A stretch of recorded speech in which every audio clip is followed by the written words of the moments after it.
بسم اللہ الرحمن الرحیم۔ السلام علیکم ورحمۃ اللہ وبرکاتہ۔ آج کی ویڈیو میں خوش آمدید۔ آج ہم ایک بہت اہم موضوع پر بات کریں گے، اسلام میں عورتوں کا مقام۔ اس حوالے سے بہت سی غلط فہمیاں پائی جاتی ہیں، لیکن آئیے دیکھتے ہیں کہ اسلام خواتین کے بارے میں کیا کہتا ہے اور انہیں کون سے حقوق عطا کرتا ہے۔ سب سے پہلے اسلام اس بات پر زور دیتا ہے کہ مرد اور عورتیں انسانیت اور روحانی اہمیت میں برابر ہیں۔ اللہ تعالیٰ قرآن کریم کی سورہ حجرات میں فرماتے ہیں کہ بے شک اللہ کے نزدیک تم میں سے سب سے زیادہ عزت والا وہ ہے جو سب سے زیادہ پرہیزگار ہے۔ یہ آیت بتاتی ہے کہ عزت کا معیار جنس نہیں بلکہ تقویٰ ہے۔ معزز ناظرین، 1400 سال پہلے اسلام نے خواتین کو وہ حقوق دیے جو اس وقت کی دنیا کے لیے انقلابی تھے، جب بیٹیوں کو بوجھ سمجھا جاتا تھا اور زندہ درگور کیا جاتا تھا۔ ظہور اسلام کے بعد عورتوں کو حقوق دیے گئے اور بیٹی کو رحمت قرار دیا گیا اور عورتوں کو تعلیم کا حق دیا گیا۔ نبی کریم صلی اللہ علیہ وآلہ وسلم فرماتے ہیں کہ علم حاصل کرنا ہر مسلمان مرد و عورت پر فرض ہے۔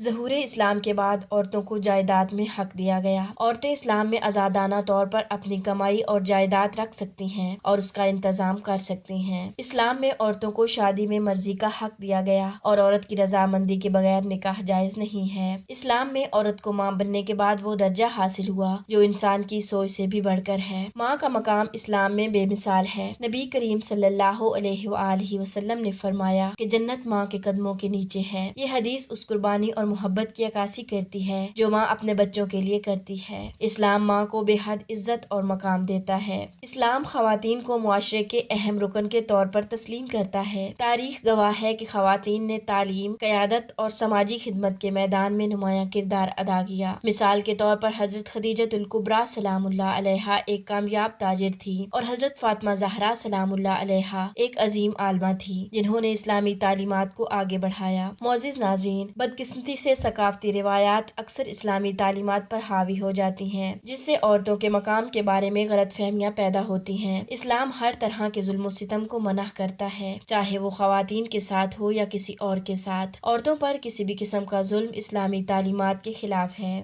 اسلام میں مرد اور عورت کے حقوق اور ذمہ داریاں الگ ہیں، لیکن وہ ایک دوسرے کے لیے معاون اور مددگار ہیں۔ یہ تقسیم خاندان، معاشرے اور امت میں توازن اور ہم آہنگی پیدا کرتی ہے۔ اسلام میں مرد اور عورت دونوں کو ایک دوسرے کا سہارا بننے کا حکم دیا گیا ہے۔ اسلام خواتین کو عزت، وقار اور مساوات کا مقام دیتا ہے اور یہ ہمارا فرض ہے کہ ہم ان تعلیمات کو سمجھیں اور دوسروں تک پہنچائیں تاکہ غلط فہمیاں دور ہوں اور سچائی عام ہو۔ ویڈیو دیکھنے کا شکریہ۔ ہمارے چینل کو سبسکرائب کریں، کمنٹس میں اپنی رائے دیں اور اس پیغام کو دوسروں تک ضرور پہنچائیں۔ ملتے ہیں نیکسٹ ویڈیو میں، تب تک کے لیے اللہ حافظ۔